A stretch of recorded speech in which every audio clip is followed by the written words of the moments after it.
The biting cold lingered in the ruins of the gift, drifting between shattered trees and crusted drifts, a silence older than memory hanging heavy over the land. Jon Snow pressed deeper into the night, the blood-black sword at his hip and his direwolf padding at his side. Ghost's breath steamed in the moonlight, and his eyes glowed a baleful red, fixed on something Jon could not yet see or sense.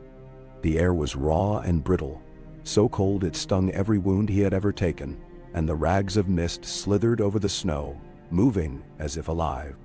There was a rhythm to this hunt, a haunted, dreadful anticipation that pressed against Jon's skin and whispered down his bones. Behind him, his companions rode silent. Tormund Giantsbane astride a shaggy pony, Sir Davos Seaworth hunched beneath a heavy woolen cloak, and Lady Lyanna Mormont, face pale and hard as the moon itself, riding as if she had never feared death and never would. They followed the old stone wall that marked the outer edges of the abandoned villages, the last of men's work before winter.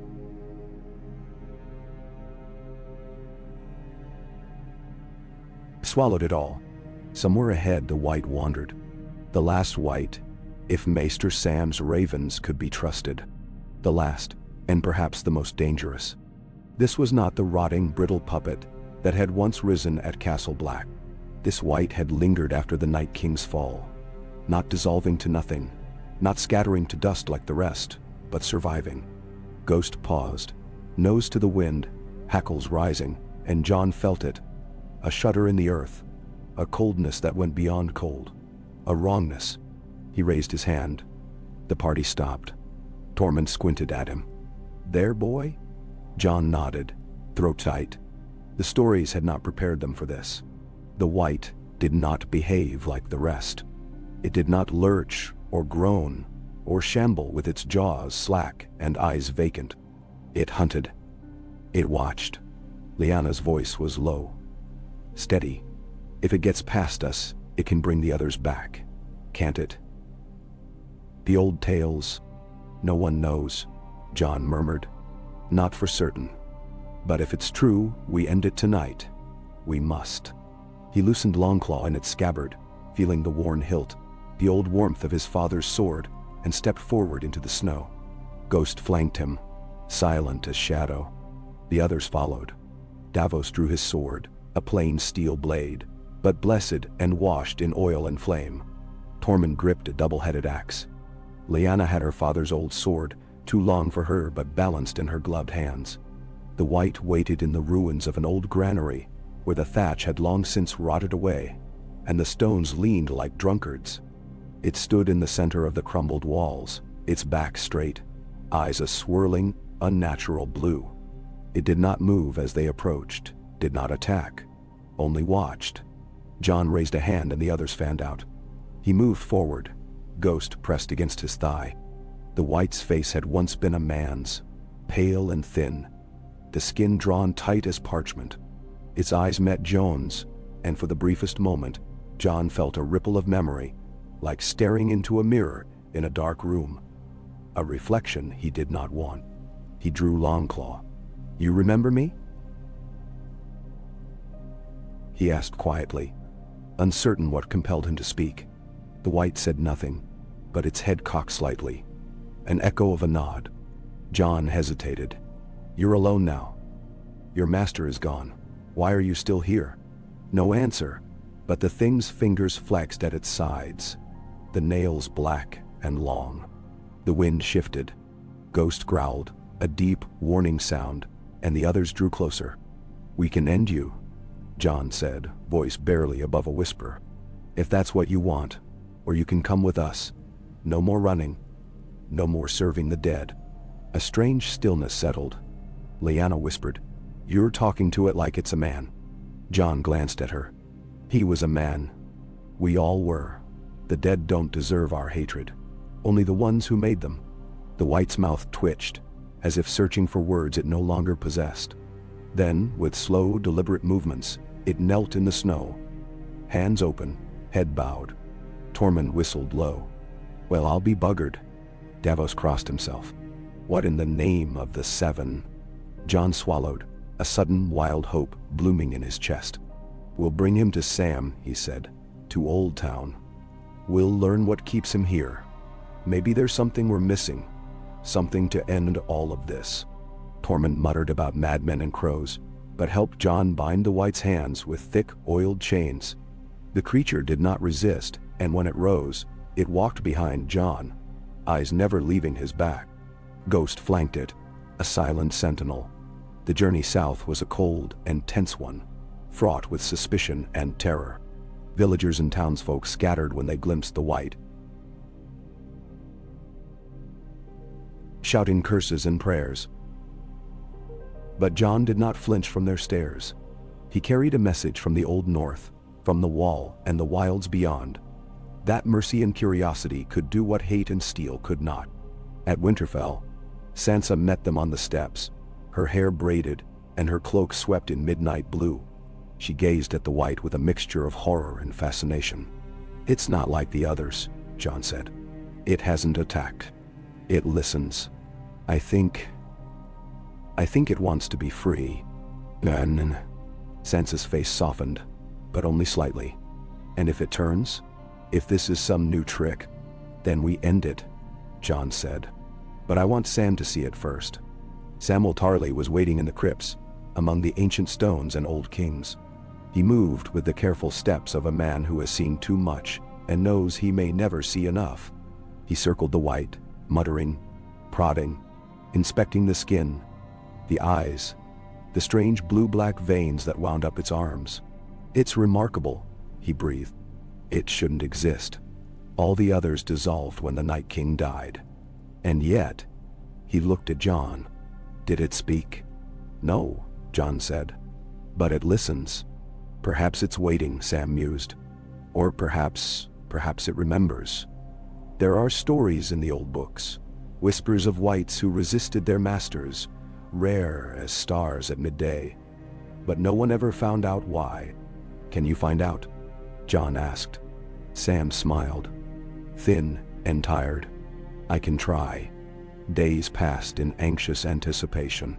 Sansa sent word to the lords and ladies of the realm, warning them that Jon Snow had returned with something strange, something dangerous and miraculous both. Tyrion Lannister, now Lord of Casterly Rock and hand to Queen Daenerys, arrived under a heavy guard, his curiosity burning through his doubts.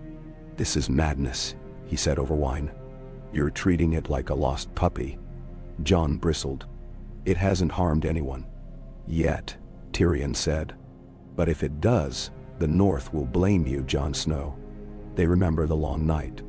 They remember death and blue eyes in the dark." "So do I," Jon said quietly.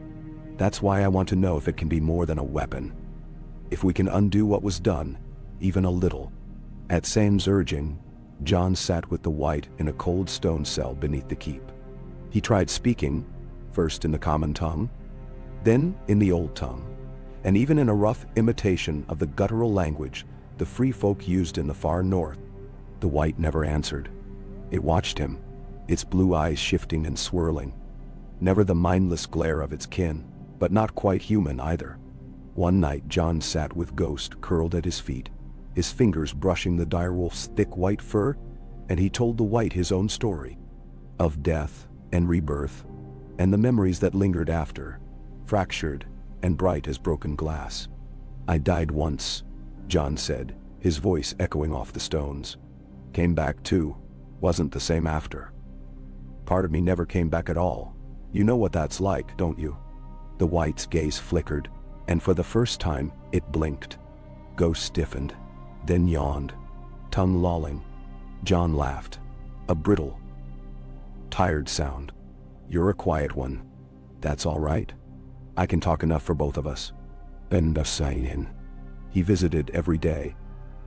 Sometimes with Sam, sometimes with Lyanna or Davos. Each time, the Wight sat quietly, never trying to break its bonds, never lashing out. Once, when Jon entered with his hand bleeding from a sword practice, the Wight's eyes focused on the wound, and it shivered, turning away. Sam took that as a sign. "It remembers pain," he said, "or pities it. That's not like the others at all." Rumors spread. Some said Jon had gone mad, that he plotted to turn the North into a kingdom of the dead. Others whispered of miracles. In the free cities, Red Priests and Magadi debated the meaning, sending letters of inquiry to Old Town and Winterfell. Some saw it as an omen of hope, others as a warning. Queen Daenerys herself came, her dragons circling above Winterfell, their shadows sweeping over the snow. She met Jon in the cell, her face hard, her eyes burning with the memory of fire and loss. "I lost Viserion to the dead," she said quietly, after they had watched the Wight for a time. "I lost too much to trust a thing like this." Jon nodded. "So did I. But if we can understand it, if we can stop it from happening again." Daenerys knelt, staring into the Wight's eyes. For a heartbeat, the air shimmered with old, terrible power. Then she rose. "Try," she said. "But if it endangers my people, I will burn it myself." Jon agreed. They set a guard of Unsullied and Northmen alike, swords always ready. The Wight never resisted. As spring edged into the cold, muddy thaw, Sam made a discovery. "There's something in its blood," he told Jon, his voice trembling with excitement. "Not magic exactly, but not natural either. Something left behind after the Night King died. A remnant of his will maybe, or something older." "Tamed. Can you cure it?" Jon asked. Sam hesitated. "I don't know, but I think I can free it. Or at least, break whatever binds it to its old master." They prepared a chamber in the Godswood, beneath the boughs of the ancient heart tree. Jon stood with Longclaw ready. Sam chanted from a book so old the leather flaked at his touch, a language half forgotten by maesters and children alike. Arya, who had returned for the occasion, watched from the shadows, her dagger glinting. The Wight stood in the center, chains loose at its feet.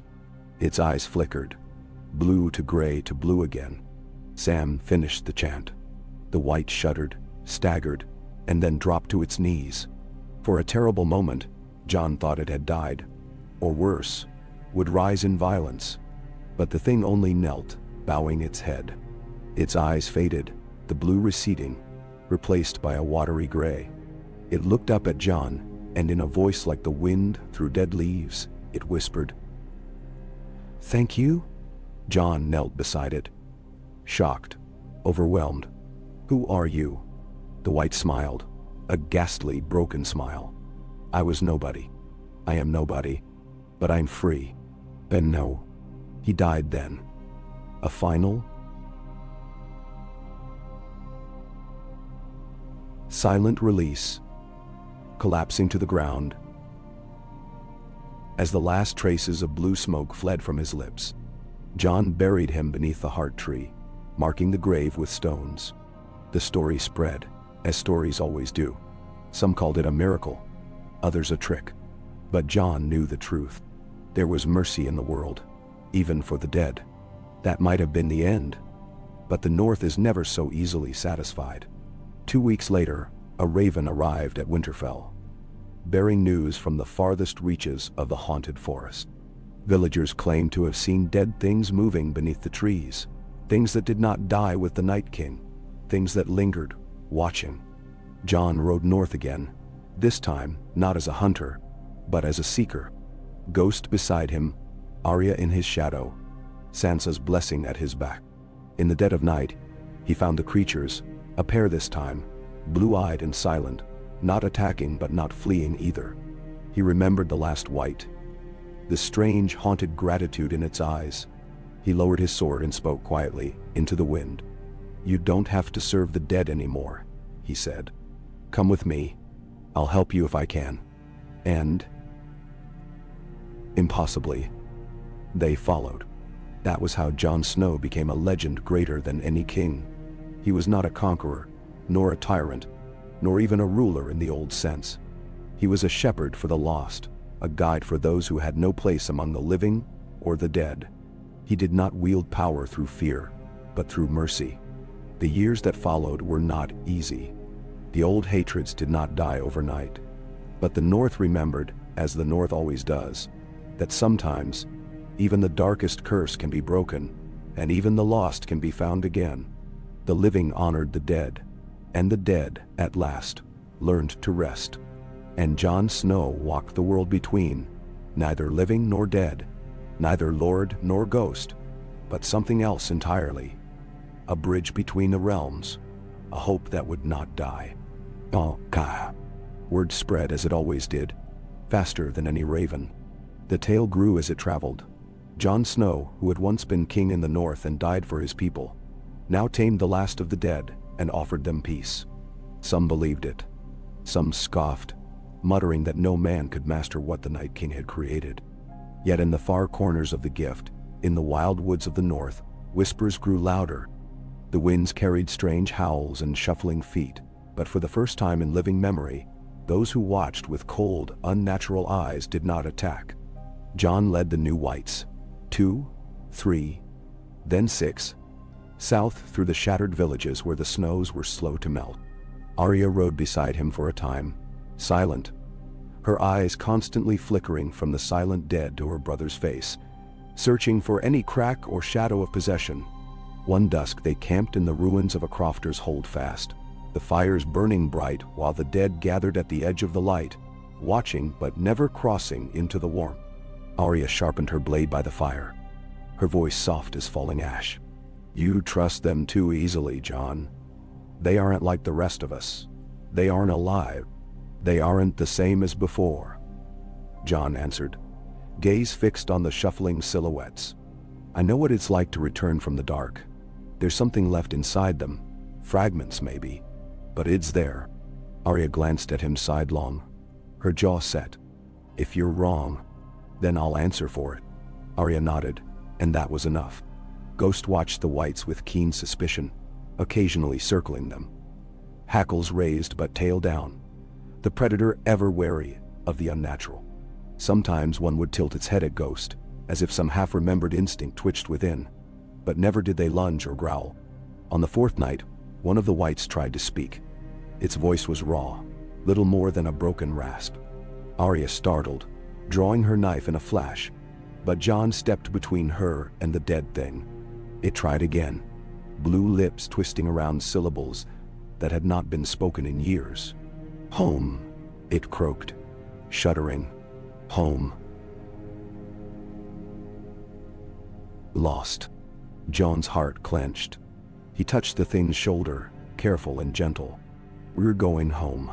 Not to serve, not to kill. We'll find peace for you. I promise." A tear, strange and icy, formed in the Wight's eye, but never fell. The others drew closer, huddling together as if seeking the heat of a fire they could never feel.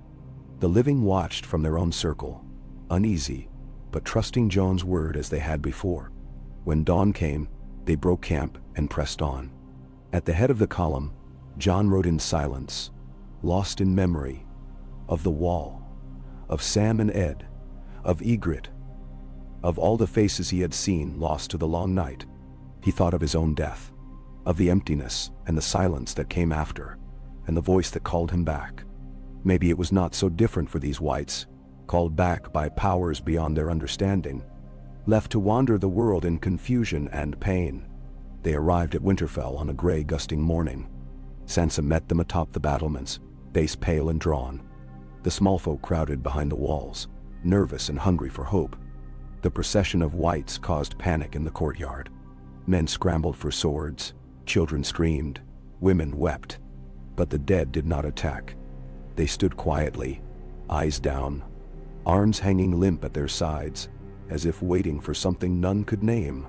Sansa descended the steps, cloak trailing in the wet wind. She looked at Jon, then at the dead, her face hard but not cruel. "They frighten people," she said simply. "I know," Jon replied, "but they're not like the others. If we can help them find peace, maybe we can help ourselves too." "Now." Sansa studied him, and at last nodded. "If you believe it, then so will I. But keep them outside the walls at night, for now." Jon agreed, and the Wights were led to the old God's Wood, where the Heart Tree's bloody face watched over all. There, John and Sam performed the ritual again. Candles, old books, whispered prayers to gods old and new. The townsfolk gathered at the edges, torches flickering, faces tense with mingled fear and awe. When Sam finished the ancient words, one by one, the Wights shuddered and collapsed. This time, as before, the blue faded from their eyes, replaced by a cloudy gray. One smiled, a broken, beautiful thing, and whispered, "Free," before crumbling into stillness. The onlookers murmured, then cheered. Sansa wept quietly, brushing tears from her eyes before anyone could see. Jon buried the dead under the heart tree, piling stones and marking each grave with a simple cairn. When he finished, the crowd had grown. They watched in silence, and some began to kneel, praying or giving thanks, unsure to whom. In the weeks that followed, Jon and Sam traveled the north, seeking more of the lost dead. With every ritual, every act of mercy, the realm's mood began to shift. Tales spread of Jon Snow, the man who shepherded the dead and brought peace to the haunted wilds. Some called him mad, others a saint, and a few, those who remembered the long night most keenly, called him the second Bran the Builder, a bridge between life and death. Not all were grateful. Lords muttered that Jon was playing with powers beyond mortal ken. High Septon Maribald in Old Town sent a letter warning that necromancy was a crime against the gods. The Citadel dispatched a delegation of archmaesters, all robes and rings and thin.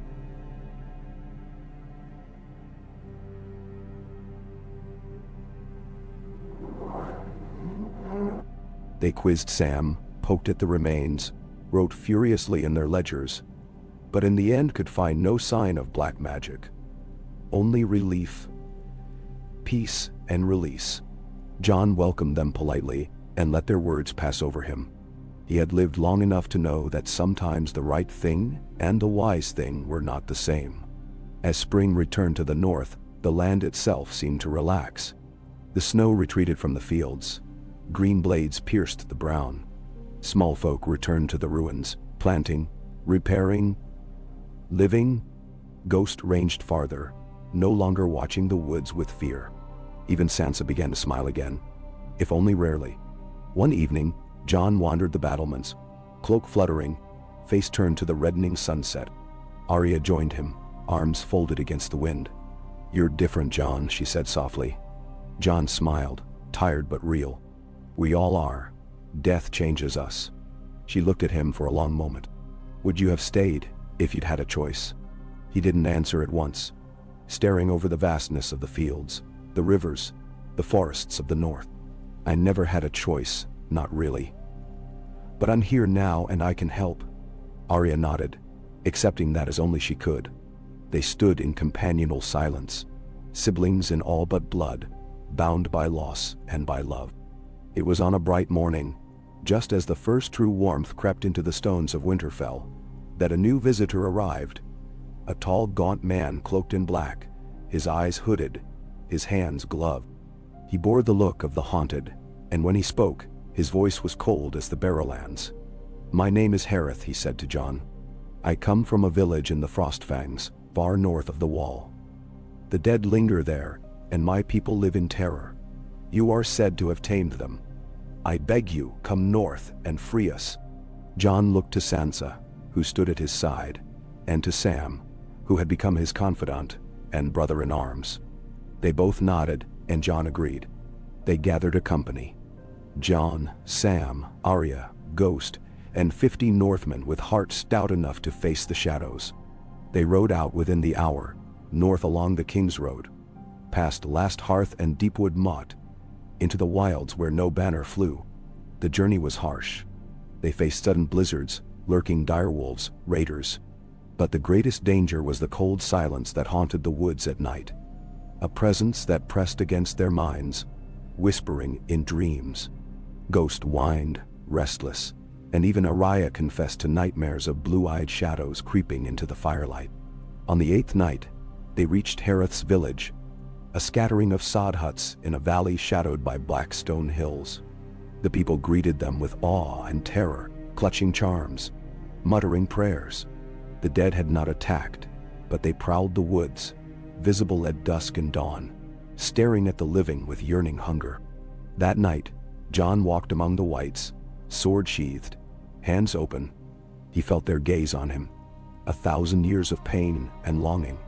Sam stood beside him, reading softly from his book, voice shaking. The dead shuddered as the words rang out, a wave of power rippling through them. John felt a cold hand brush his face, not cruel, but seeking, lost. One by one the Wights knelt. Blue eyes faded, replaced by cloudy gray. Some wept, others only sighed, but each spoke a single word before they crumbled. Free. The villagers wept, knelt, and pressed Joan's hands with gratitude. Harith embraced him, tears freezing on his cheeks. John smiled, exhaustion washing over him, but hope burning bright in his chest. They rode south, hearts lighter. But as they crossed into the woodlands near Last Hearth, Arya reined up, frowning. Something's wrong. John followed her gaze. The woods felt colder, the shadows deeper. Ghost growled, and John caught a flicker of movement, pale blue-lit eyes deeper in the trees, but not the sluggish Wights he had known. These moved with purpose, with hatred, a new terror. The dead, driven by some force yet unnamed. They pressed on warily, circling around the shadowed glen. That night, they camped close, weapons ready, the fire burning high. As the moon reached its zenith, John heard the howl, a terrible, inhuman sound that froze his blood. The dead attacked, swift and silent, pouring from the trees in a wave of rage. Steel flashed. Ghost leapt into the fray. Arya darted among them, blade whirling.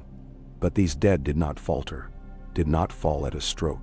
They moved as one, eyes burning like sapphires. John fought desperately, Longclaw a blur.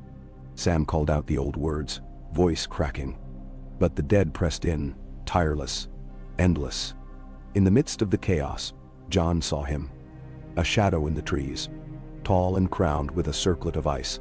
A new Night King, risen from the ashes, his will bending the dead to his cause. He raised a hand, and the Wights surged, a tide of hate. John knew despair then. All he had done, all he had hoped, threatened by this one being's malice. He shouted to Arya and Sam. To me. They regrouped, the dead pressing ever closer. Arya stabbed, ducked, weaved, but even she began to tire. Sam fumbled with the book, sweat pouring. The Night King strode forward, blue eyes burning, mouth curling into a cruel smile. He spoke, voice cracking the air like frost on glass. You thought you could free them, boy. They are mine.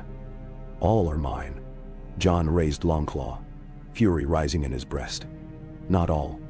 Not anymore. Now well. He turned to Sam, who found his courage and read the words louder, with desperate faith. The freed Wights, those who had been given peace, rose from their graves, their eyes gray, their spirits flickering.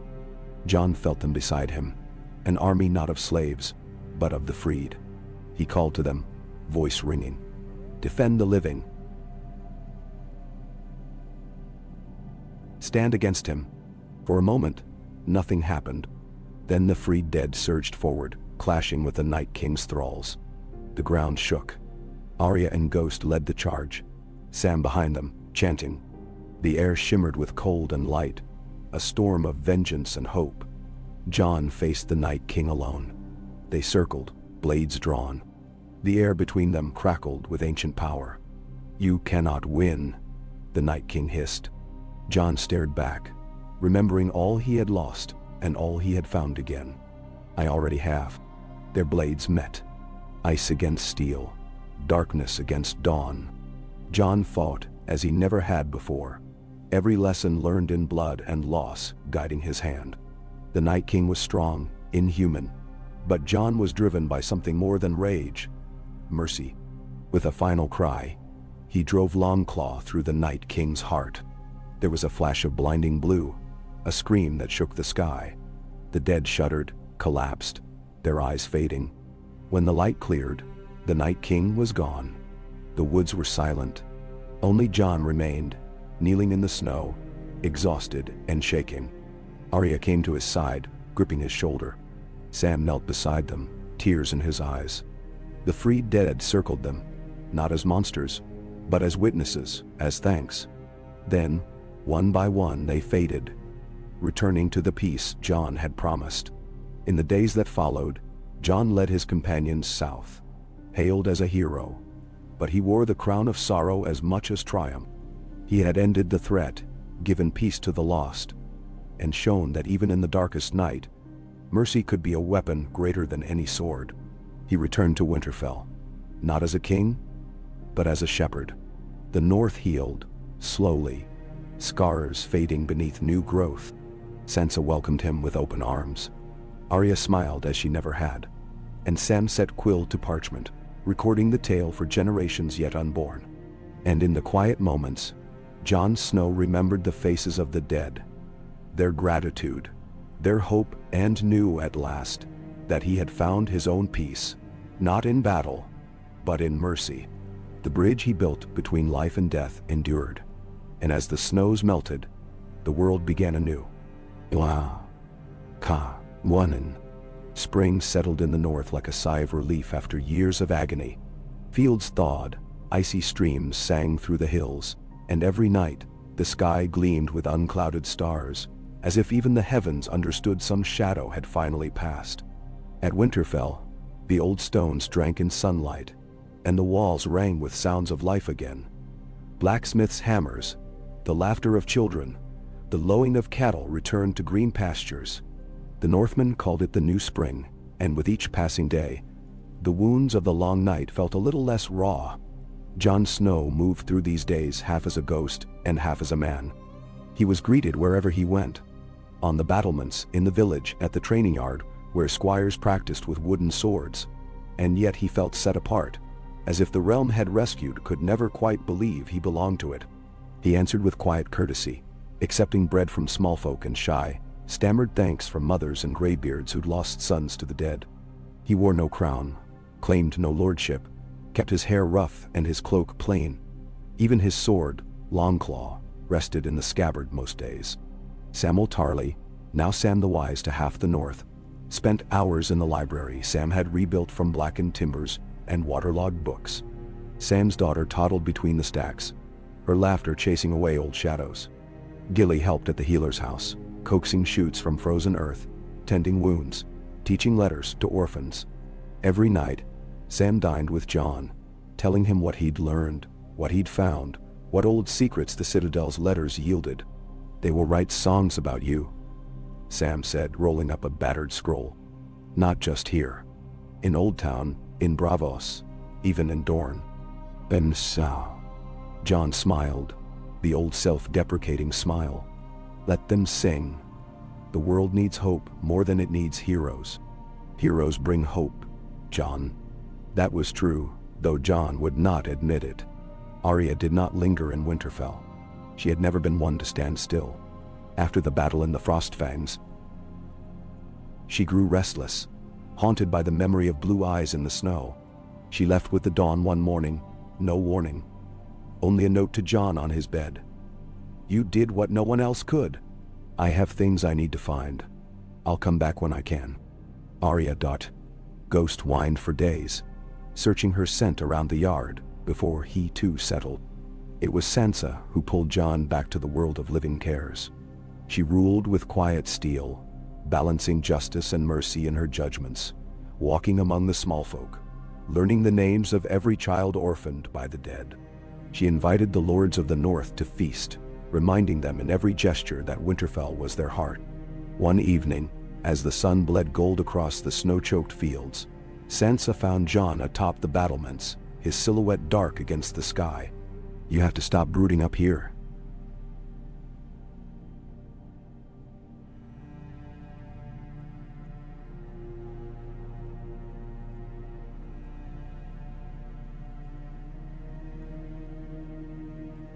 "The people need to see you.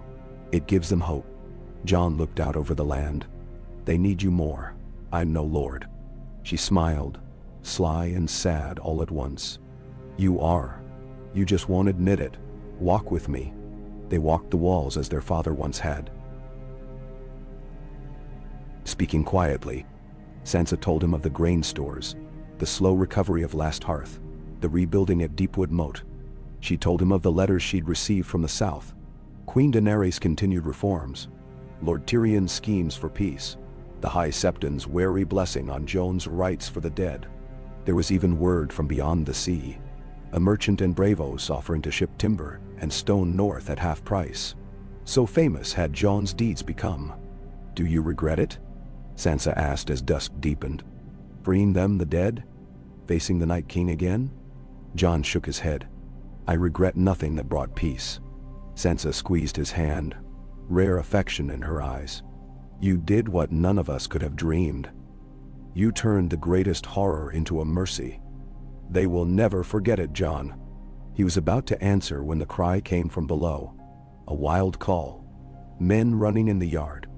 Jon and Sansa hurried down the steps, past guards who stood to attention, past grooms struggling to hold nervous horses. At the main gate, 2 riders stood, cloaked in dust and sweat, their horses streaked with foam. Both wore the battered armor of the Riverlands, and their faces were grim. One dismounted and bowed. "My lord, my lady, forgive the intrusion, but we bring news from the south." An army marches toward the neck, banners of House Frey and what's left of the Boltons. They carry with them a new weapon. "Now," Jon frowned. "A weapon?" The rider's eyes darted. "Dead men, my lord. Not Wights as you knew them."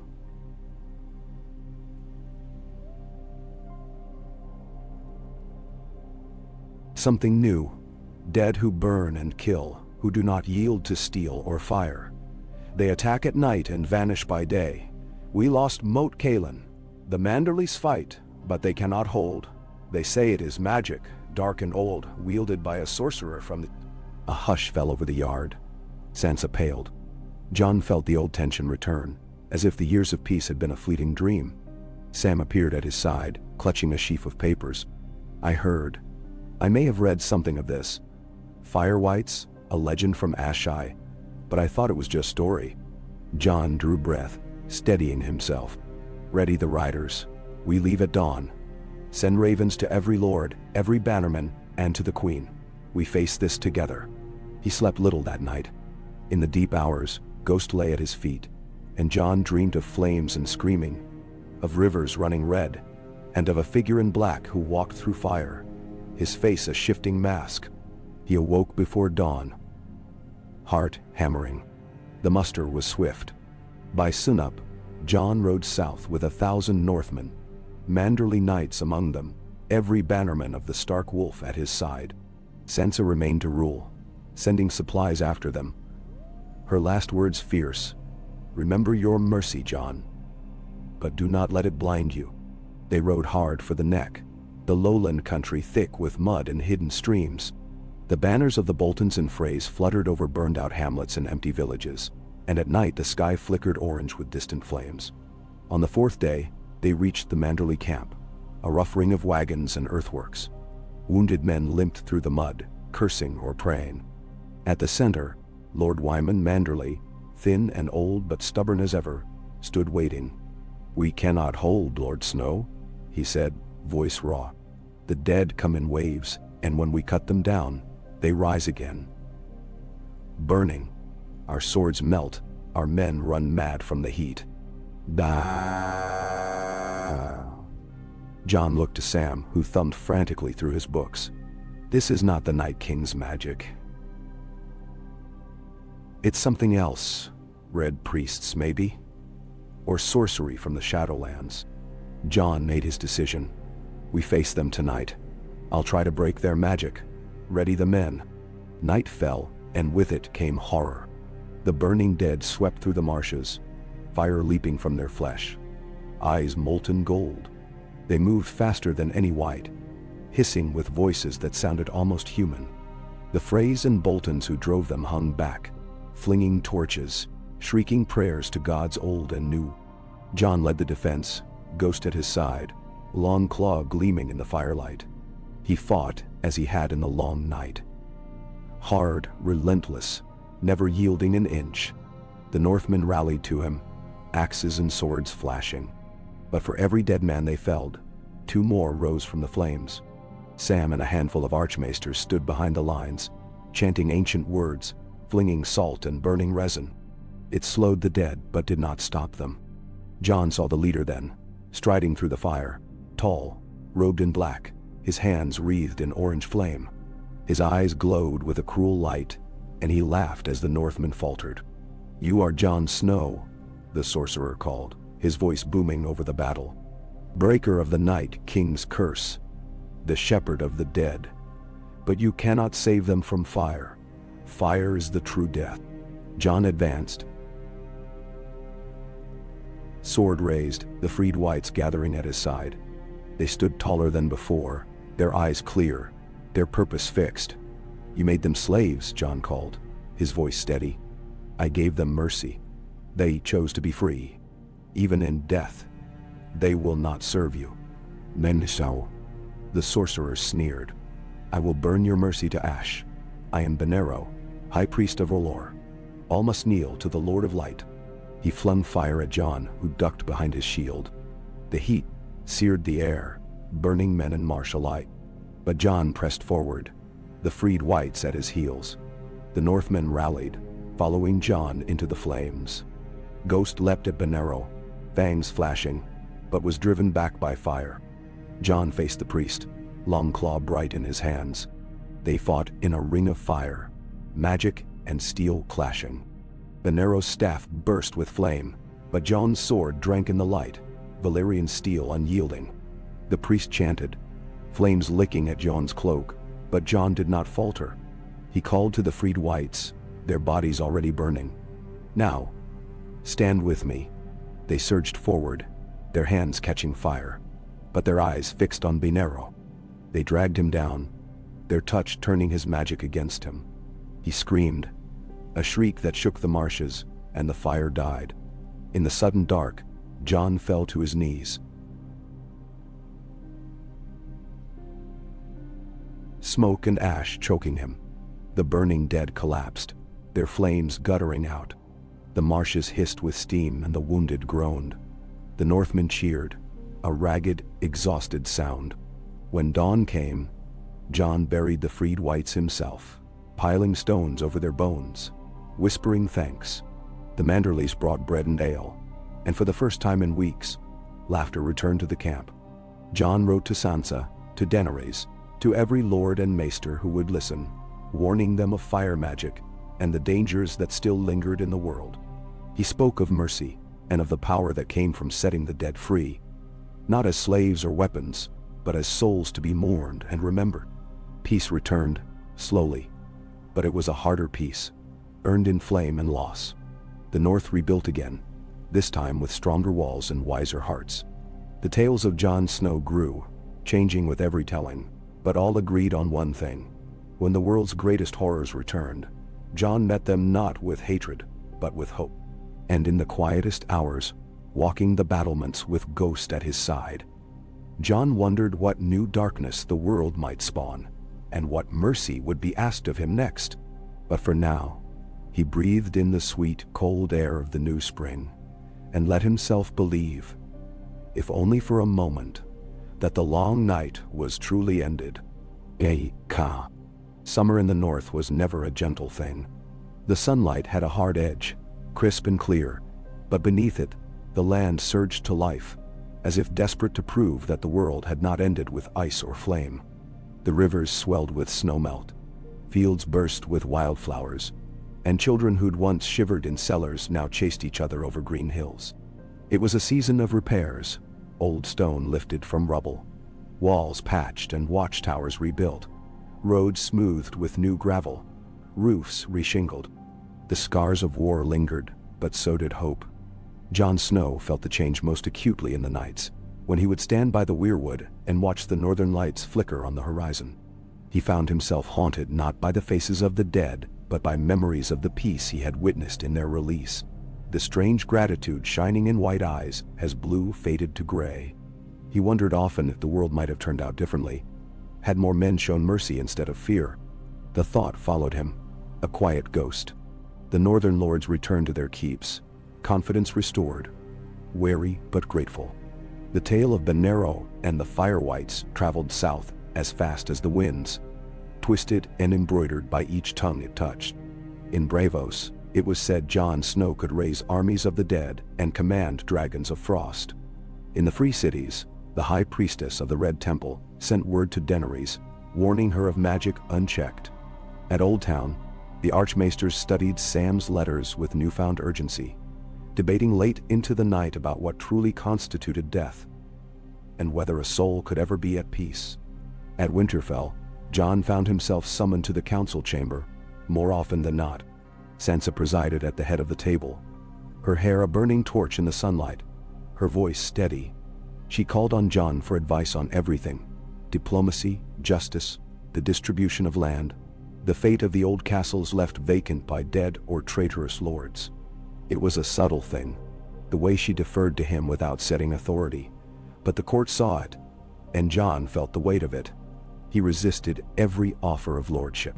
Sansa would not name him Warden of the North, and Jon would not wear a crown, though the small folk whispered that only a king could have done what he had done. Instead, he became something stranger, a figure of myth, half man and half legend, the White Wolf, the Mercy Bringer, the Watcher between worlds. Sam took to traveling the north, accompanied by Gilly and Little John, gathering tales of the walking dead, seeking remnants of old magics. He and Jon met often, usually in the library over ale and cold meat, arguing softly over the true nature of souls and the cost of miracles. "The Archmaesters think I've lost my wits," Sam said one night, rubbing at ink-stained fingers. "But I've seen it, Jon. You did something no one else ever dreamed. It's not necromancy. It's healing of a sort." Nenderal. Jon sipped his drink and watched the firelight play on the walls. They'll never understand until it happens to them. Perhaps not, but it means something. I keep thinking of Maester Aemon's words. Love is the death of duty. Maybe it's the other way round too. Duty to the dead, to the lost. That's a kind of love. Jon smiled. "You'd have made a good maester, Sam." Sam grinned back. "I'd rather be your friend." The months turned. Sansa called another council, this time to discuss a new threat. Refugees from the east had begun to trickle into Wight Harbor. Gaunt, frightened men and women, their speech strange, bearing wounds burned and blackened. Their leader, a woman named Tala, knelt before Sansa in the Great Hall and spoke through a trembling interpreter. "There are more priests like Benero."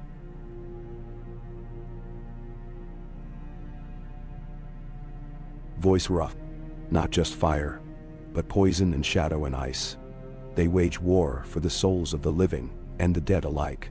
They came to our village with gifts, bread, fire, protection from winter.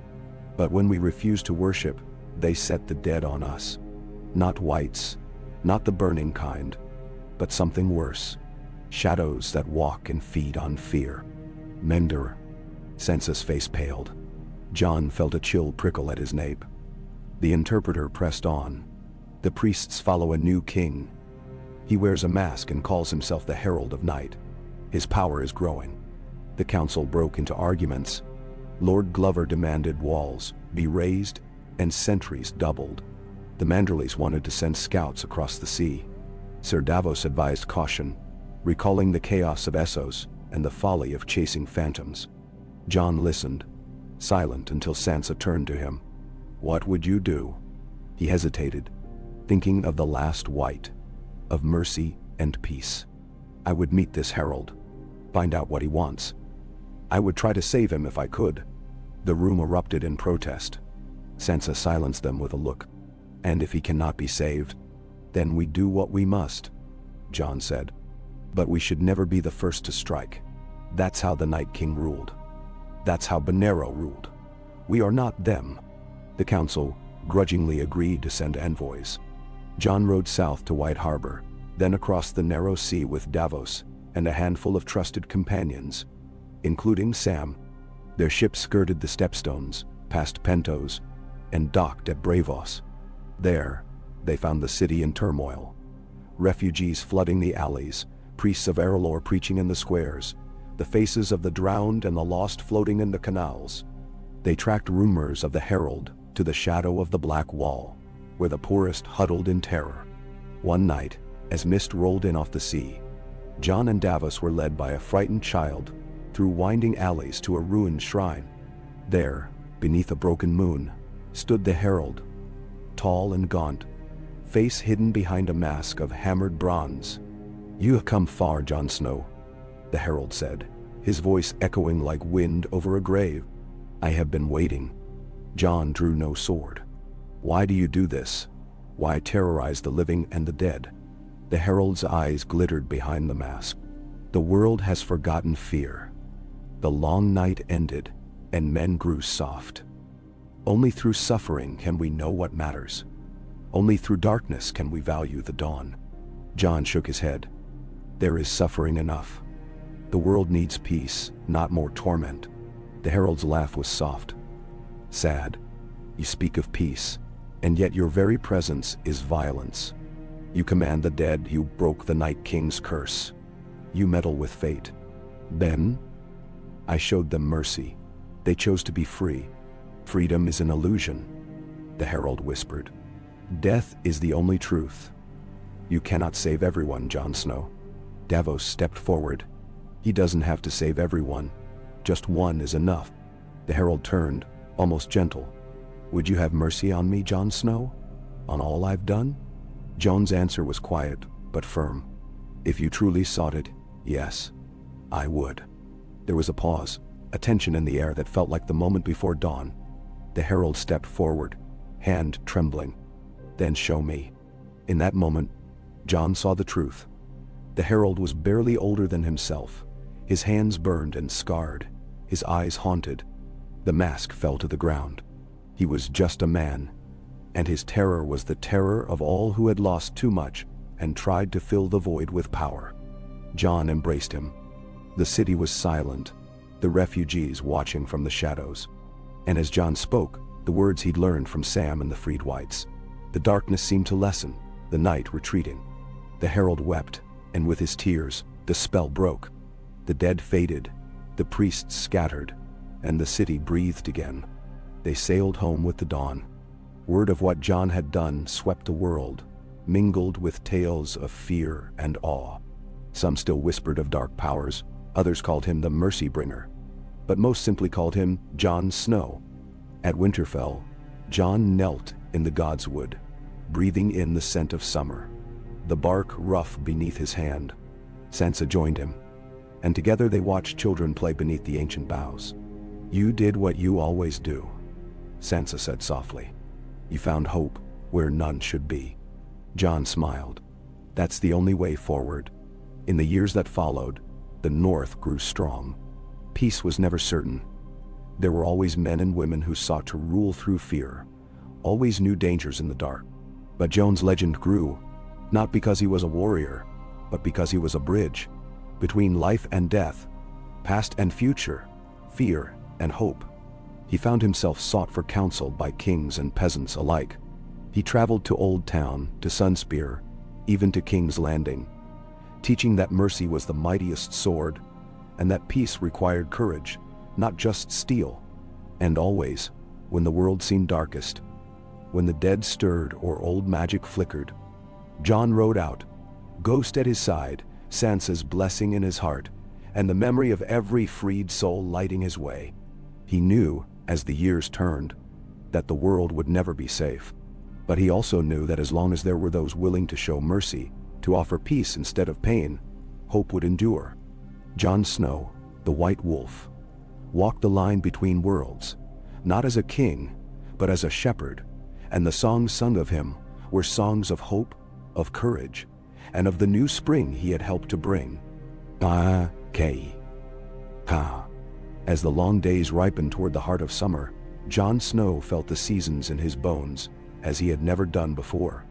No longer did he carry the ceaseless chill of death with him, nor the crushing mantle of duty that had weighed down every hour at the wall, every heartbeat in war, every word spoken to the living and the lost. Now, he felt time itself stretch around him, warm and golden as the sun on the high towers of Winterfell, gentle as the wind moving through the godswood leaves. Yet the memory of all he had seen, and all he had chosen, was with him always, shaping every step. The north was bustling in the afterglow of peace.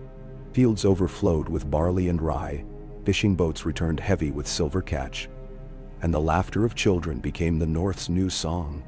The north remembered, always it remembered. But now the tales that echoed in the halls and the market streets were stories of rebuilding, of families restored, of old feuds forgiven.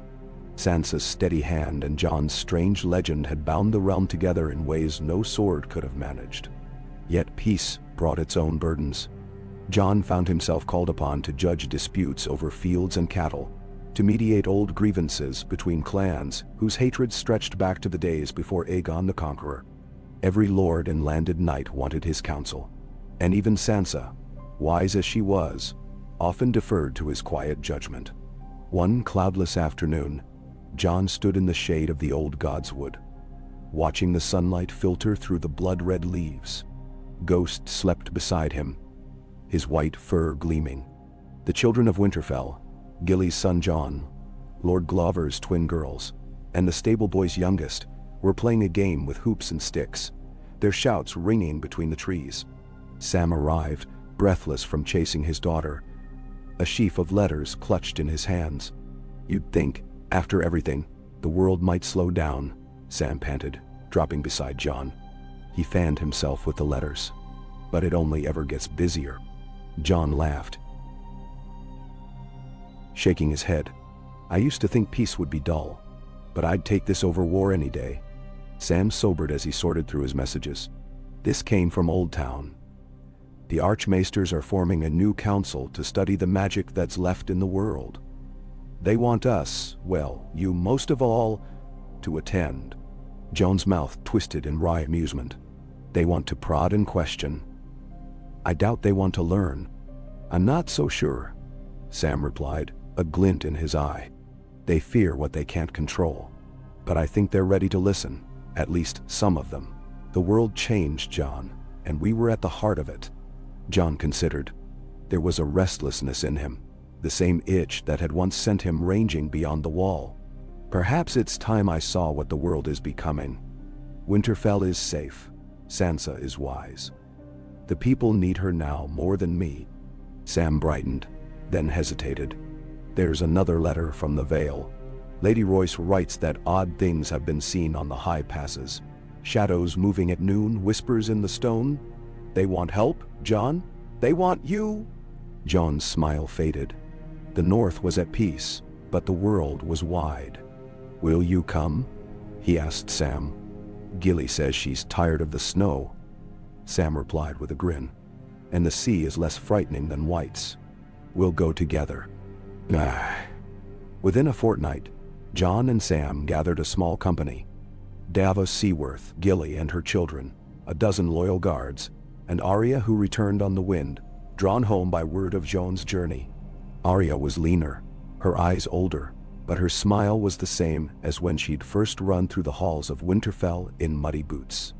She did not ask why Jon left. She understood him without words. They journeyed south through the Green River valleys, then east into the stony wilds of the Vale. Lord Jon Royce, broad as a bear and twice as stubborn, met them at the gates of the moon, his beard now streaked with white. "We don't know what we face," Royce admitted as they supped in his high hall. "But the mountain folk are afraid. They say shadows come down from sky, the highest of the Ares towers where no one lives." Jon rose at dawn, climbing with Arya up the steep switchbacks and treacherous paths. The air grew thin and cold, the silence broken only by the call of mountain birds. When they reached the final pass, they found signs of disturbance. Stones arranged in careful circles, piles of old bones, feathers dusted with ash. At midday, a chill breeze shivered through Jon's skin. Shadows crept across the rocks, black and writhing. A voice rose from nowhere and everywhere, thin and cold as ice. "Mercybringer, White Wolf, you cannot escape the dark." Jon drew Longclaw, and Arya's blade was in her hand, Valyrian steel glinting. Who are you? John called into the wind. The shadows shifted. From their depths, a figure emerged, tall and thin, eyes like opals in a face without age. He wore the rags of a forgotten brotherhood, and his voice was sorrowful. Once I was a crow. Now, I am nothing. The dead do not rest, Jon Snow. You showed them peace, but some spirits hunger for vengeance. Some cannot forgive. Jon stepped forward. Let me help you find peace. The Shadow Man tilted his head. Do you truly believe peace is possible for all the dead? I have to, Jon answered. If not, all we suffered means nothing. The figure studied him. Arya shifted beside Jon but said nothing. The air vibrated with tension. Then listen, the shade whispered. There are places in this world where death clings to stone and root. Places where the land remembers, even if men forget. A darkness gathers in the ruins of Harrenhal, in the drowned tunnels beneath Old Town, in the black forests east of Bravos. It feeds on hatred and sorrow. If you wish for peace, you must bring light to those places, not with sword or fire, but with forgiveness, with memory. Jon nodded, understanding. Then I'll go. Will you show me? Then Trow. The shadow smiled, a brief flash of gratitude. Go first to Harrenhal. The dead there have waited too long. As the shade faded, Arya exhaled and looked at Jon. You mean to wander the world again, brother? Someone must, he replied. Word spread swiftly of Jon's new quest. Sansa dispatched ravens of support, sending food and arms. Davos pledged his ship. Gendry, now Lord of Storm's End, rode north to pledge his strength. Even Queen Daenerys sent a message from King's Landing. The wheel will only break when the dead can rest. Go with my blessing, Jon Snow. So Jon rode west, Arya beside him, Sam and Davos at his back, and Ghost ranging before them. They crossed the green fields of the Riverlands, where once men had died by fire and sword. The small folk greeted them with awe and gifts, and every hamlet bore some sign of renewal. Children planting in old war fields, elders mending bridges, songs rising from inns, where once there had been only silence. They reached Harrenhal at sunset, the towers still charred and ruined, black against the red sky. The stories of curses lingered here, whispered in every shadow. Jon found himself drawn to the Godswood, where twisted oaks clung to life amidst the rubble. He knelt beneath their branches, calling softly to the dead. Night fell. Fog crept from the lake. In the darkness, figures emerged, men and women, armored and ragged, children and old ones, all marked by ancient wounds. They did not threaten, but watched, silent and longing. Jon spoke then, not as a lord, but as a man who had known death and chosen mercy. You were wronged. You suffered. I cannot change your pain, but you are not forgotten. The living remember you. We honor you. Be at peace. Then the wind. The spirits murmured, a sound like wind in autumn leaves. Arya joined her voice to his, and so did Sam, and Davos, and all the companions, each telling a tale of the fallen, naming what had been lost. One by one the shades faded, their eyes softening, their outlines blurred by tears of relief. In the end, only one remained.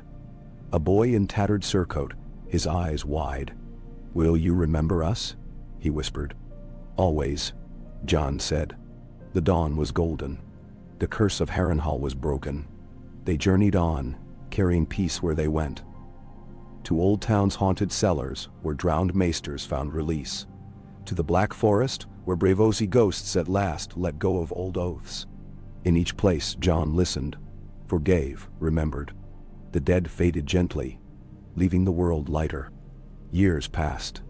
Jon's hair silvered, but his step remained sure. He returned to Winterfell for each harvest, each spring, each birth and wedding, always welcomed as a brother, never as a king. The North thrived beneath Sansa's rule, its people proud and whole. One evening, as the sun set behind the mountains, Jon sat beneath the heart tree, Ghost beside him, Arya's laughter echoing through the yard. He closed his eyes, and the wind brought him the voices of all those he had freed, soft, grateful, at peace.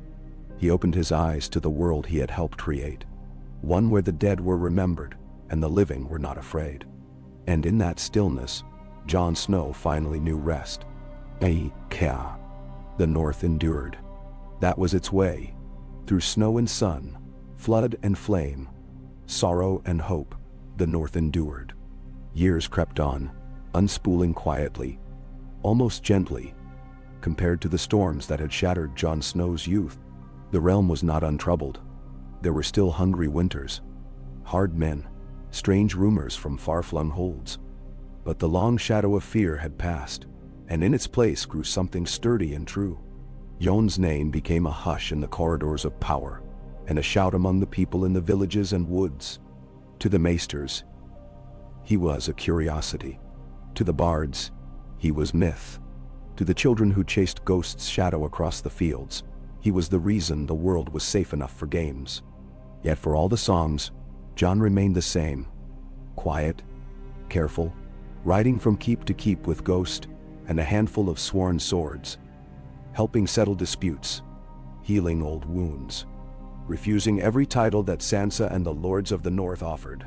Every autumn, when the air grew thin and sharp, Jon rode for the wall. He'd rebuilt it, stone by stone, wood by timber, with the help of wildlings and Northmen both. There was no longer any need to defend the realms of men against wights, but the wall was not only a defense, it was a memory, and memories were sacred in the North. The wildlings had gone home, scattering north and east across the endless snows, building their own new villages, returning each spring to trade and feast beneath the banner of the direwolf. Jon would sit atop the rebuilt towers and watch the wilderness, letting the cold cleanse him. He listened to the wind, the caw of crows, the soft padding of Ghost as he stalked silent through the drifts. Sometimes Arya joined him, newly arrived from some distant port or city, always bringing gifts. A Braavosi blade, an exotic spice, tales of queens and pirates, and forgotten gods. One night, as the aurora painted the sky with ghostly banners, Arya shared the tower with Jon, boots propped on a barrel, both sipping from the same flask. "The world's a big place, Jon," Arya said, "but it never feels right unless I come home now and then. There's nothing else like this air, nothing is true." Jon smiled, watching her face in the shifting green and violet light. "I always knew you'd return. We're Starks. The world changes, but we come back." Arya's eyes glinted, sharp as ever. "Even you, who died and lived again. Especially me." They sat in silence, listening to the night. Arya slipped away before dawn, leaving only footprints in the frost. But Jon stayed a few more days, tending to the Black Brothers who now kept the wall as wardens and guides. Men of all kinds who chose service for its own sake, not out of fear. When Jon rode south again, he passed through towns and villages thriving in a way he'd never seen before. There were new shrines to the old gods and the new fields, new laughter. Sometimes when he slept in the wilderness, he dreamt of the faces of the dead, those he had set free in the end. They came to him as gentle presences, no longer seeking vengeance or rest, only offering silent thanks. One summer, Sam sent word from Old Town. The Council of Archmaesters had requested Jon's presence. Sansa urged him to go. Her letters grew more insistent as the months wore on, not just for politics but because the world beyond the north was waking to new things. There were rumors of ships from distant Yeti and Leng in White Harbor, of new crafts from the Iron Islands, of Dothraki riding into the Reach as traders, not raiders. Jon made the journey, accompanied by Davos and Ghost. The old town he found was a city transformed, bustling, cosmopolitan, alive with new ideas and cautious hope. The Archmaesters greeted him in their tall stone hall with respect. One, a kindly man called Maester Alares, stood and addressed Jon before the assembly. "Lord Snow, or should I call you Mercybringer? You have walked in places where no living man should, and returned with a gift we scarcely comprehend. The end of the old terror. The world is changing, but what you did for the dead, setting them free, teaching the living to remember, has changed more than magic ever could. Then? John replied simply, I did only what anyone should. We all have ghosts. Elora smiled. Yes. And perhaps now we have the wisdom to listen to them. The maesters pressed John for tales, of wights and wraiths, of fire and shadow, of how mercy was more powerful than violence, if harder to wield. Sam spoke of rituals and healing, of the mysteries that yet lingered in the bones of the world. By the end of the conclave, the Citadel pledged to teach these lessons, to honor the dead not with fear, but with memory and care. It was not only scholars who changed. In King's Landing, Daenerys and Tyrion welcomed John with a feast, inviting lords from every corner of the realm. John moved through the gathering as a man apart, but not alone. Gendry pressed ale into his hand and clapped his shoulder, telling him of forges and ships. Brienne stood guard, her face unreadable but her loyalty clear. Bran, now grown strange and wise, smiled at John with knowing eyes. In the Queen's Solar, Daenerys spoke with John at length, her voice low. You have given the world peace, John. You have given it something even rarer, kindness. I sometimes wonder if fire and blood were ever the answer, or if it was always mercy. John looked down. We cannot choose the world we're born into, only what we leave behind. She nodded, touching his hand. I'm glad you survived, Jon Snow. He returned north before autumn. The years unfurled, each marked by harvests, by new children born, by marriages and old grudges quietly put to rest. Sansa ruled the north as wisely as any queen, and Jon remained her counselor, her brother, and her guide in the wilds of the heart. Word came, from time to time, of shadows stirring. Haunted places in the ruins of Valyria, restless spirits in the jungles of Sothorios, strange happenings in the deserts east of Ashai. Each time Jon would ride out, sometimes alone, sometimes with Arya, sometimes with Davos or Sam. He was not a hero for slaying monsters, but for speaking with the lost, for remembering the forgotten, for showing that even in the farthest dark, compassion mattered. In winter, Jon found himself drawn more and more to the old godswood. He spent hours under the heart tree, feeling the slow pulse of the world, sometimes praying, sometimes simply sitting, ghost curled at his feet. The tree, he thought, remembered more than any maester. Its roots tangled with every sorrow and every hope the North had ever known. It was beneath those branches that Sansa joined him in the snows of a particularly bitter winter. Her cloak red, her eyes steady. You've given the North more than peace, Jon. You've given it the memory of hope. Do you know how rare that is? He shrugged, not trusting himself to answer. She smiled. You never wanted to rule, but you lead all the same. Promise me something. Anything, Jon said quietly.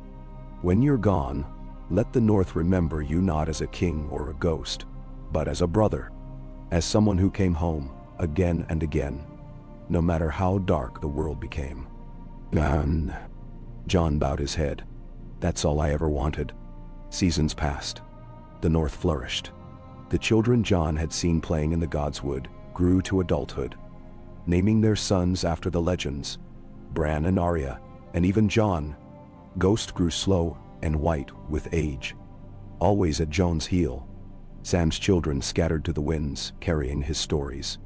Arya came and went, a wind on distant seas, always returning, never staying long. One autumn, when Jon's hair was streaked with gray, he woke to find the first frost silvering the fields. He rode alone to the wall, as he had so many times before, and sat atop its highest tower, Ghost beside him, looking out over the endless white. Night crept on, gentle and cold, the sky alive with stars. Jon closed his eyes, breathing the clean air, feeling his heart slow. He heard, as if from a great distance, the voices of all he had loved, all he had lost, all he had saved, no longer calling, but singing, at peace. In the dawn, the crows found him beneath the sky, Ghost curled beside him, both gone to sleep at last, together as they had always been. And so Jon Snow's legend ended as it began. Not in a storm of blood, but in the silent, merciful snow, watched over by the North that he had saved, remembered as a shepherd, not a king, the bridge between living and dead, the hope that endures when the long night finally breaks. Ya, Kay, Mocha. Spring returned as gently as breath, and for the first time in a lifetime, it brought neither dread nor warning. Snowmelt ran like quicksilver through the fields. Lambs wobbled on new legs near the woods. The songs in Winterfell's halls grew brighter, and laughter lingered after dark, echoing in courtyards where once only morning had held sway. But the seasons left their own stories in the lines around Sansa's eyes, the silver threading Joan's hair. The peace and ache mingled in the hearts of all who remembered how close the world had come to ruin. Sansa's reign continued, steadfast and just, her letters crossing the kingdom as often as her voice rang in the hall. She had become, without crowning, the queen in the north, in all but name. When the Lords Declarant gathered in council at Winterfell, their arguments did not last long. Sansa listened, weighed, judged, and the room would fall still, knowing she carried not only her own will, but also the quiet force of her brother's legend behind her. Jon was a presence, both near and far. Sometimes he was gone for months, traveling the lonely roads between keeps, walking the woods with Ghost at his side, appearing at distant fires in the Barrowlands, where the wind hummed through the old stones and children would run to fetch their elders, crying, "The White Wolf is here!" He came without banners, never with more than a handful of riders. In every village, the oldest and youngest would seek his word. He would kneel in mud to speak to a widow, lift a boy's chin to ask after his lessons, take a knee by a grave, and lay a stone so the dead would know they were remembered. Sometimes, when the night was warm and full of promise, Jon would slip back into Winterfell unnoticed, sharing bread and ale with the cooks in the kitchen, or watching the starlight from atop the old tower.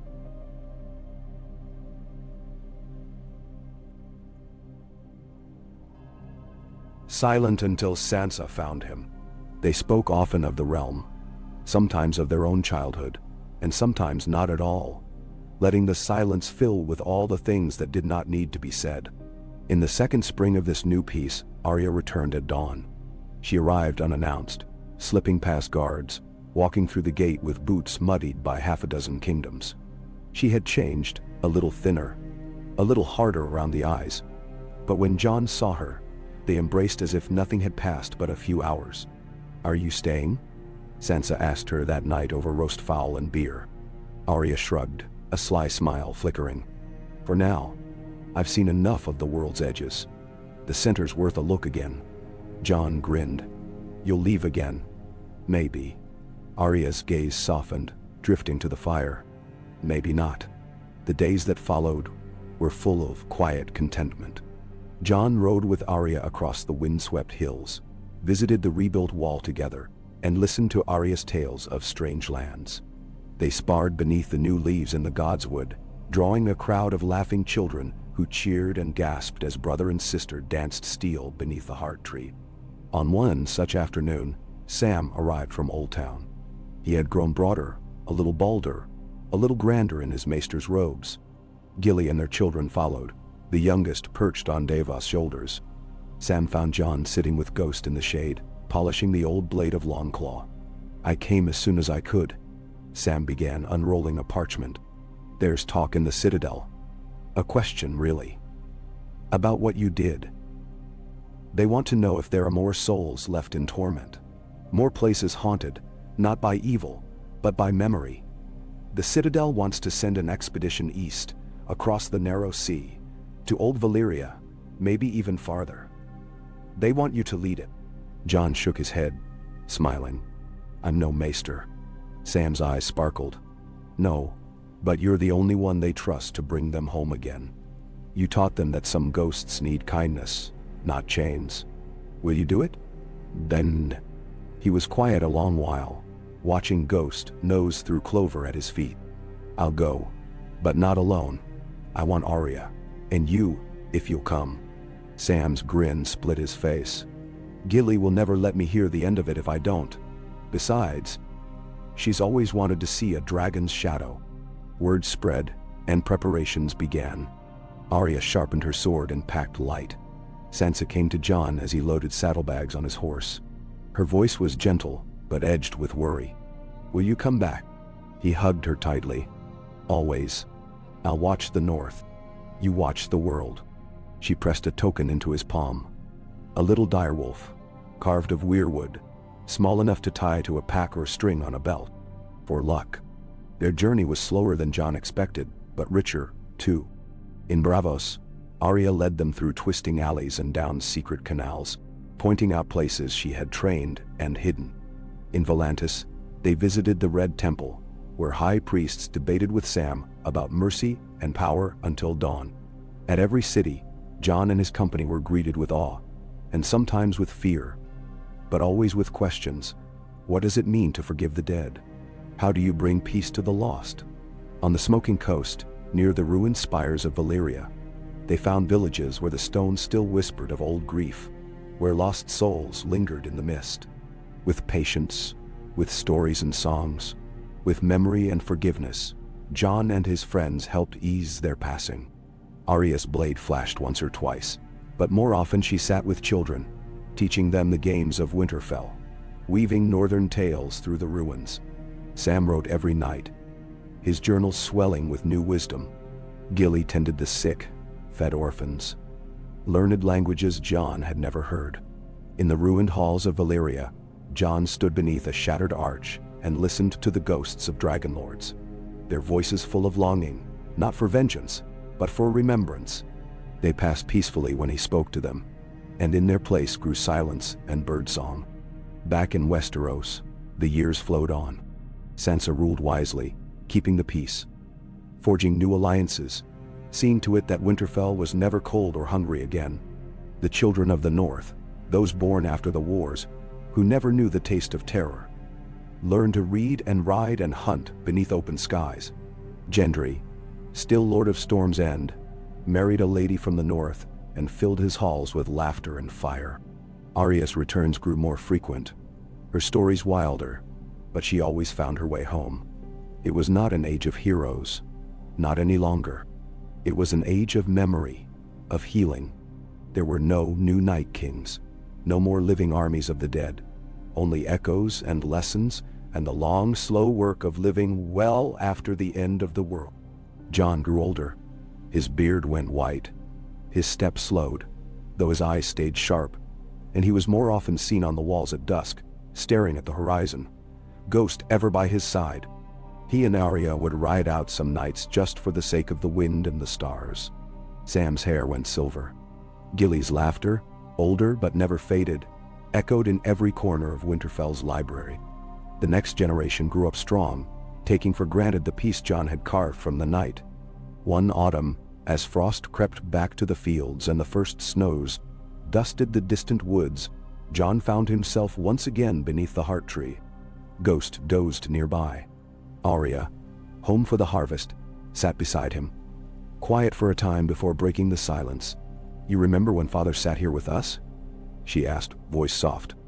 John nodded. "He said there was always hope, even when we couldn't see it. That's what he believed." Arya smiled, leaning against his shoulder. "You made it true. You gave us hope." Bah. He squeezed her hand, feeling the weight and the warmth and the peace of all he had built. "I just tried to remember the dead," John said, "so the living could forget fear." He watched the last of the day fade, the sky blooming violet, and listened to the laughter from the hall, the shouts of children, the heartbeat of the north. The White Wolf rested.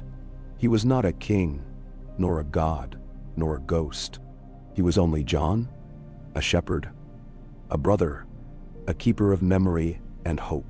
The north would endure, and as long as it did, his story would live on, whispered in the wind, sung at firesides, woven into every new beginning. The seasons drifted onward, and the years fell one by one like golden leaves in the windwood. In the north, each passing month brought its own pattern, but it was not the specter of terror that marked the turning now. It was the reliable rhythm of life. Winterfell thrummed with all the business and bustle of a growing people. Smiths at their forges, singers in the kitchens, little lords learning sums from septons, the clamor of new walls going up where the old had fallen. The banners were brighter, the feasts fuller, the shadows on the faces of elders a little less deep. John's legend faded into something quieter, more intimate. He was no longer the center of awe or dread, not a living myth nor a threat in the tales of the South. Instead, he became a story that parents told their children to comfort them. A figure invoked when hard choices pressed, a reminder that courage and mercy could live together even in a world that once tried so hard to separate them. No bards sang of his battles now. Rather, they recounted how he built bridges where others might have burned them. How he sat by sickbeds and heard the last words of the old. How he remembered every name he was ever told, and never forgot a face. Arya was a wind from distant lands, always returning, always changing. Her hair sun-bleached and her smile sharp. Sometimes she brought gifts, an oil lamp from Mir, a ribbon of cloud silk from Yeti, a dagger with a handle of old glass, scavenged from the shores of Sothorios. But more often she brought laughter and wild tales, games for the children, stories for the hall. She would spar with John in the yard, teaching him the new tricks she'd learned, and the pair would collapse in the grass, breathless with laughter, watched by a new generation who barely understood what war was. Samwell Tarly settled in Winterfell at last, the libraries now bursting with books old and new. His own children, and Gilly's, grew up among the stacks and scribbled stories on scraps of parchment, learning the lessons of hope and remembrance that John and Sam had etched so deeply into the north. Gilly became a trusted hand at the sickbeds and the hearths, teaching healing to the young maids, guiding girls who'd lost mothers through their own first winters. Sansa ruled, her counsel steady, her smile rare but precious. The North's banners flourished as they had not since the days before the dragons came. The lords of Deepwood and White Harbor, Barrowton and the Dreadfort, all paid fealty with honest hearts. For Sansa's justice was a hard stone, but a fair one. She relied on no army of the dead, nor fiery miracle. Only the memory of hardship and the promise that the North would stand together. Always. One summer evening, with the air sweet and thick, John stood atop the battlements and looked out over the fields. Children ran among the wheat, and banners snapped on the towers. Direwolf, Bear, Merman, the golden sunburst of Glover. Ghost sat beside him, muzzle now more gray than white, eyes still sharp as ever. John scratched him behind the ear. "You remember it all, don't you, old friend?" he murmured. "All the things I wish the world would forget." Ghost only huffed, nuzzling his hand. Below, Arya taught two little girls, both named Lyanna, from rival houses to toss knives at a mark. Gendry watched, arms crossed, shaking his head in mock sternness, while Arya laughed and the girls squealed with delight. Nearby, Sam directed boys and girls in moving boxes of books to the rebuilt library, his son already correcting him about which shelf was for histories and which for songs. Sansa joined John on the wall, her hair gleaming copper in the dusk. She leaned against the stone, her presence a comfort. "It feels different, doesn't it?" she said quietly. John nodded. "It feels easy, for once." She smiled a little. "That's your doing, even if you won't see it." He glanced at her, eyes creased with a wry smile. "It's yours too. The North needed a heart more than a sword." Sansa looked out across the yard, her voice soft. "Do you ever wish you had left it all behind? Gone east with Arya, sailed for new lands?" John shook his head. "I think of it, but wherever I went, I would carry Winterfell with me. The ghosts here are gentle now. They know they're remembered." She squeezed his hand. "That's all any of us want." As the moon rose, a feast began in the hall. Laughter and music swelling. John joined the tables, sharing bread and stories with people who were neither lord nor vassal, just neighbors. Sam told a tale of a ghost that haunted the wine cellar, only to be revealed as a very much alive and very tipsy blacksmith's apprentice. Arya led the children in a song she claimed came from the far side of the summer sea, but which suspiciously sounded like a northern lullaby. Sansa presided, eyes warm, sending extra food to the old and the poor. It was not a night of great victories or losses, but of warmth, and those became the nights that lingered longest in memory. When the fires died down, John stepped into the godswood. He knelt beneath the heart tree, Ghost beside him, and closed his eyes, breathing the coolness of ancient bark. He remembered every soul he had set free, every kindness given and received. He whispered their names. The air seemed to hum with peace. The North would not forget. Neither would he. There were, as the years passed, more travels. Sam sent word of strange happenings in the Reach, and John would go to see that the dead who lingered in the barrows there were remembered and released. In the ruins of Moat Cailin, Arya and John spoke with the spirits of old kings and queens who, longing only to be acknowledged, faded peacefully at the sound of their own names. But mostly, John lived. He helped tend gardens, repaired broken fences, sat long hours with children on his knee. He listened more than he spoke. In the last days of summer, Arya took a ship to the Sunset Sea with Gendry, who wanted to see if the stories of islands to the west were true. She promised to write, and did, her letters arriving months later, full of wild tales, but always ending, "I miss you. Tell Sansa and Sam and everyone. I'll be back before the first snow." Winters came and went. John grew slower, his beard long and white, but his eyes always alive with the old light. Sam's hair silvered, Gilly's laugh deepened. The library swelled with children and books. Sansa ruled into old age, her name spoken with reverence in every hall, her statue raised beside those of old kings. When John felt his last winter coming, he spent more and more time in the godswood, Ghost ever at his side. The two of them silent, watching the falling snow. One morning, as the first sun sparkled on the drifts, Arya returned, her hair cropped short, her voice stronger than ever, Gendry at her side, both weathered by years but unmistakable. They found John sitting beneath the heart tree, eyes closed, a gentle smile on his lips. Ghost slept with his head in John's lap, the two of them perfectly still, at peace. Arya knelt beside her brother, and for a long moment, she only listened to the wind in the leaves, the pulse of all the years between them. She touched Joan's shoulder and smiled, tears slipping quietly down her cheeks. Sansa joined her. Sam came, and Gilly, and the children who were children no longer. The lords of the North gathered, and the small folk, and every face that had ever found shelter beneath Winterfell's stones. They buried John in the godswood, beneath the heart tree, where the snow never truly melted, and the red leaves whispered his name. Ghost was buried beside him, loyal to the end. Arya scattered sea salt from distant lands over their graves. Sansa placed the little weirwood direwolf at the stone, and Sam read a passage of thanks and remembrance, his voice sure and clear. The North did not mourn long. Instead, it remembered. For years, parents told their children that if ever they were lonely, they could visit the godswood and whisper to the White Wolf, and that John would listen, even now. And so, even as the world turned, as new kings and queens rose, as peace blossomed and faltered and blossomed again, the legend of Jon Snow remained, not as a king nor a conqueror, but as the man who taught the North to remember, to forgive, and to hope. For the North endures, and so does hope, as long as there is someone willing to listen in the snow. Ka. Years ripened and faded, gentle as grass after the storm. The North changed slowly, patiently, with the wisdom of old trees and the caution of people who remembered too much.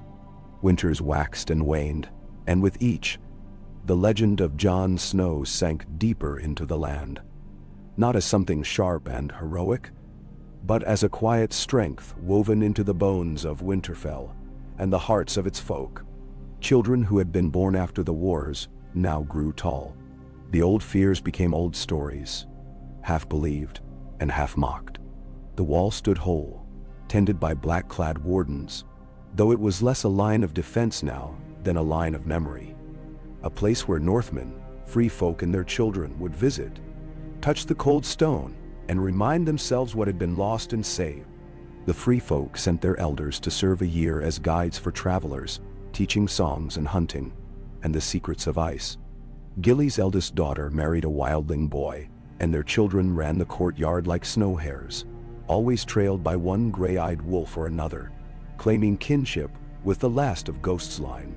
The library Sam built at Winterfell became the heart of the North. Here, Sam's children and their cousins and friends grew into stewards, maesters, scribes, and teachers.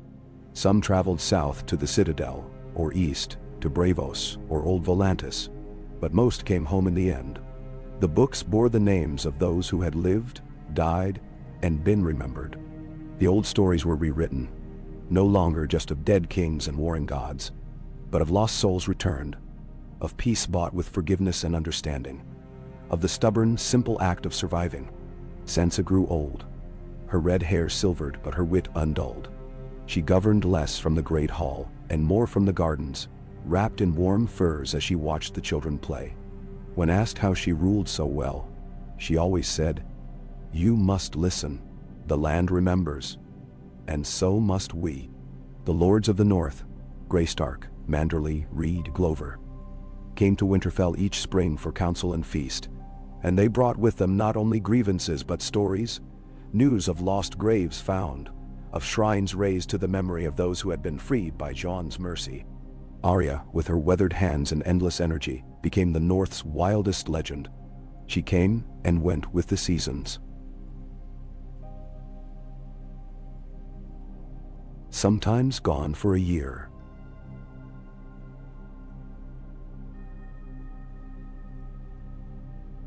But always returning.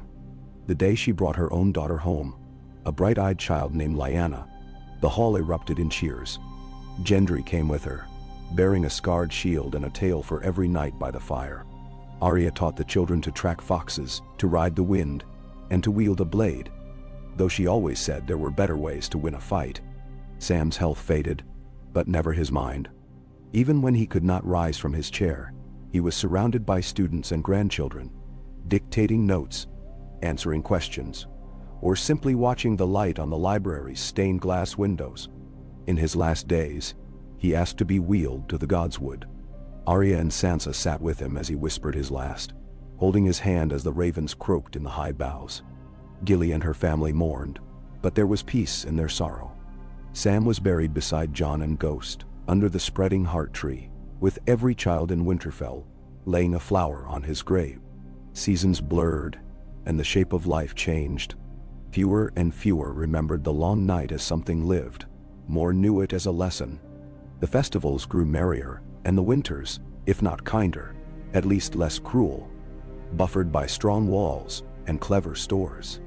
The old gods were honored in the woods, the seven in the sept, Arlor by the handful of southerners who made the north their home. The temples and faiths of far Essos sent envoys to Winterfell's gates, seeking wisdom from the land that had ended death's march. One such envoy, a dark-eyed priestess from Volantis, her hair streaked with silver, came to the Godswood one autumn, seeking the grave of Jon Snow. She knelt, pressed her hands to the soil, and whispered, "Mercy is stronger than fire. Memory is brighter than flame. You have taught us all." The children who watched from the branches above carried the tale back to their friends, and in time, to their own children. Each retelling grew richer, as stories do, but always ended the same way. With Jon's grave, Arya's laughter in the woods, Sansa's wisdom in the hall, and the sense that as long as one soul remembered, no one was truly lost. The North was not free from hardship. There were famines, storms, and years when the White Knife flooded and the roads to the coast vanished beneath the ice. Once, a band of outlaws took Deepwood Moat, and a company of northern riders led by Sansa's grandson had to ride for days to set things right. When disaster threatened, the people did what Jon had taught them. They gathered, they listened, they forgave when forgiveness was due, and defended what mattered with calm courage. The stones of Winterfell grew softer with moss. The walls weathered but strong. The heart tree flourished. The direwolves, never as many as the children dreamed, but always one or two in every generation, roamed the Godswood, mysterious as ever. And the people gathered in spring and autumn to share their dead's names, not with wailing but with pride, laying tokens at Jon's grave and at Sam's, telling the children. They listened. So must we. It was said that sometimes, late at night, a white wolf could be seen in the Godswood, pacing beneath the red leaves, and if you sat long enough, you might hear Joan's voice in the wind, soft, steady, full of hope. Arya became old and bent, but never frail. Her children and grandchildren spread across the land, some to the sea, some to the south, a few to the wall. On the eve of her last winter, she walked alone into the woods, wrapped in furs, a knife at her belt and a smile on her lips. She was never seen again, but when the first snows fell, a trail of fox prints and wolf tracks circled Jon's grave, and at dawn, the heart tree glistened with hoarfrost, shaped like a girl's laughter. Sansa died in her sleep, her face serene. The candle beside her burnt down to a stub. Her people grieved, but they buried her beneath the hall she had rebuilt, and the stone at her head read only, Queen of the North, Mother of Hope. New lords and ladies ruled, their hearts strong and their hands steady. The North's memory was long. They spoke of Jon and Arya and Sansa, as if they might walk through the door at any moment, as if the years were only a breath. And so, the world turned. The North endured. The White Wolf story was carried in every hearthfire, in every child's whispered prayer. It was not the story of a king, nor a conqueror, but of a brother and sister, of friends and children, of peace born from mercy and loss endured and remembered. The tale was not of how the world was saved, but how it was kept, every day, by people who listened, and forgave, and hoped, in the quiet of the Godswood, beneath the heart tree's bloody leaves. Jon's spirit watched over them all, at peace, at last, in the world he had helped to shape.